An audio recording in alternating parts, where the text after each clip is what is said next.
I'm sneaking up on two ladies that don't want to be on camera, but we got to talk about getting to school.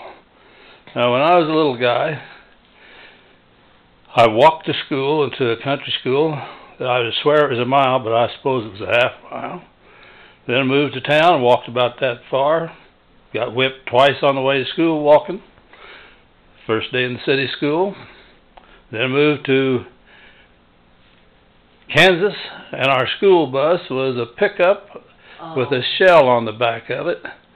And all it did was slide off in the summer, and the farmer used his truck for regular things. And then he bid with other farmers to see who got that school route and that big money. You didn't ride off into the sunset? We rode off to school and back. And incidentally, when we went to play athletic things, there were no buses.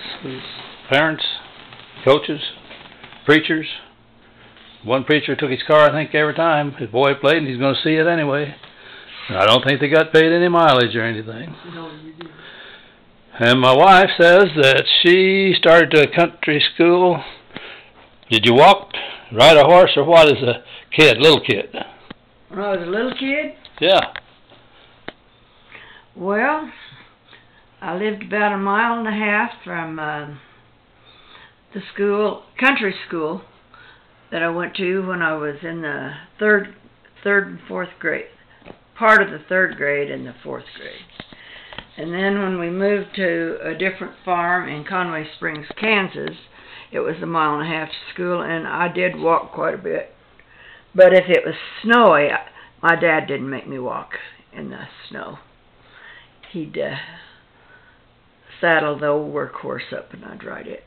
Where did you put that horse during school hours? Did they let you put it on the schoolyard to munch? Yeah, I just took it to every class with me. No, come on, tell the truth. Where's that horse go? How do you know that's not the truth? No, I left it with some church family friends about 2 blocks from school. They had a shed barn, like, even if they lived in the city limits of Conway Springs. Whoops, about dropped the camera. Now, that don't hold a candle to this. What was your school bus when you were a kid? It was a hearse. A what? A hearse. You mean one of those things that carries the dead?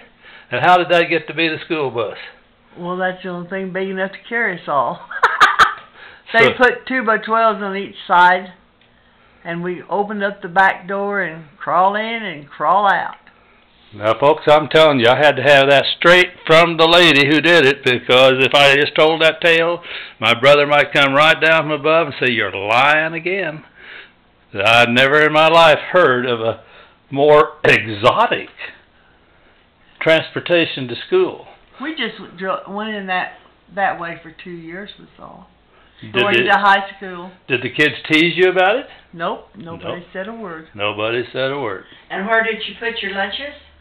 Everything went underneath the seat. Oh.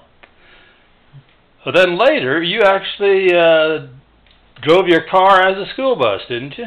Senior year. Your senior year. See, now imagine that, folks. They wouldn't let you do that anymore. Somebody'd be having a conniption fit.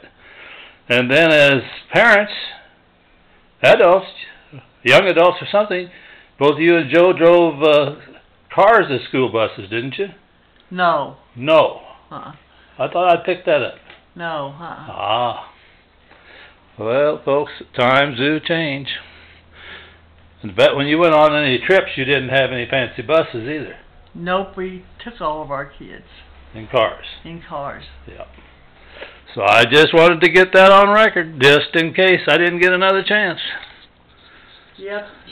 That I still think that's why we had less trouble with kids on trips, because we didn't have buses with our kids, and every parent was responsible for at least 4 children.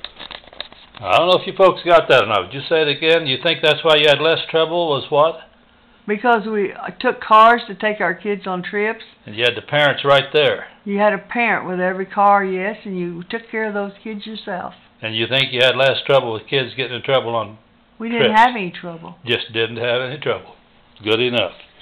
That's it, folks.